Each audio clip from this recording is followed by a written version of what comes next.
السلام علیکم۔ پتہ ہے جب میں کلام پاک کی والی آیت پڑھتی ہوں نا، کلو نفسی ذائقۃ الموت، کہ ہر جاندار کو موت کا مزہ چکھنا ہے، تو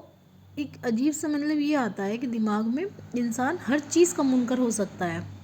خدا کو نہ مانے، نہیں مانتا، اور بہت سے کہتے ہیں وہ اللہ کو بالکل سرے سے خارج کرتے ہیں، وہ کسی کو مانتے ہی نہیں، بہت سے ناستک ہوتے ہیں، بہت سے کچھ پہ عمل کرتے ہیں، کچھ پہ نہیں کرتے، بہت سے کسی کو مانتے ہیں، لیکن کوئی بھی آج تک ایسا نہیں ہو جس نے موت کا انکار کیا ہو، کیونکہ یہاں آ کے مجھے ایسا لگتا ہے اللہ پاک بھی مسکراتا ہوگا کہ دیکھو اس جگہ اللہ پاک نے انسان کو اتنا مجبور کر دیا کہ وہ نہ چاہتے ہوئے بھی اپنی گردن نیچے ہی رکھے گا اس بات پر کہ ذائقۃ الموت، کہ ہر جاندار کو موت کا مزہ چکھنا ہے، چاہے کوئی کتنا بھی اترائے اپنے پیسے پہ، ہر چیز گھر پہ گھمنڈ کرے کتنا بھی، لیکن اس کو یہ سب چھوڑ کے اللہ کے پاس جانا ہے کہ ہر جاندار کو موت کا مزہ چکھنا ہے، چاہے کوئی کتنا ارب پتی ہو، چاہے کوئی کتنا بلینئر ہو، ملینئر ہو، یا کوئی بالکل غریب ہو، سب کو اللہ پاک اس دور سے گزارے گا، سب کی ایک سی مطلب سب کو ایک سا ہی وہ ہے، پیدا ہونے کا بھی، مرنے کا بھی۔ جب بھی انسان میں اتنا اختلاف، اللہ تو ہی سوچتے ہوں گے چلو ہر چیز کا انسان انکار کر سکتا ہے پر موت کا نہیں، موت کا انکار کوئی نہیں کر سکتا۔ اتنے بڑے بڑے سائنٹسٹ بھی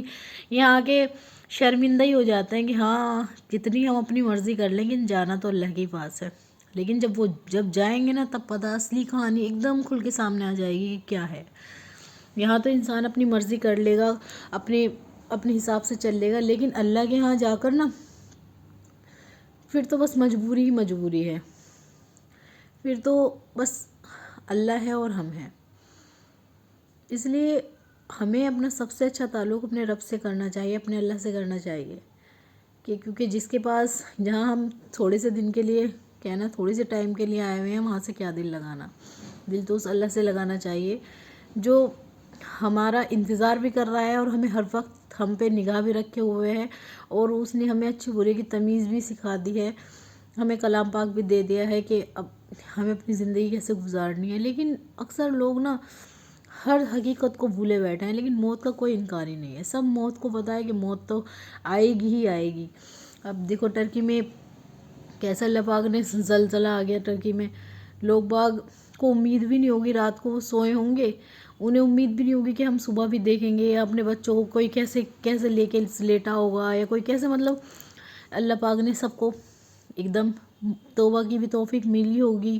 یا پتہ نہیں کیا ان کے ساتھ بیچاروں کے، جو تو وہی بتا سکتے ہیں جو اس دور سے گزرے ہیں، اس وقت بلڈنگ میں جو تھے، جو زندہ بچ گئے، کہ ان کی کیا کیفیت ہوگی، کہ ایک دم جیسے پہاڑ ٹوٹ پڑا ہو ان پر۔ اللہ پاک بس ایسی موت دے کہ کلمہ نصیب ہو جائے، ہمیں کلمہ کی موت دے اللہ پاک، اور بس امید تو اللہ سے ہی ہے، اپنے اعمالوں پہ تو کوئی امید نہیں ہوتی کہ ہم بخشے جائیں گے، لیکن ہاں کوشش تو کر سکتے ہیں کہ ہم اللہ کو پسند آ جائیں، ایسے بن جائیں کہ ہم اللہ کو پسند آ جائیں۔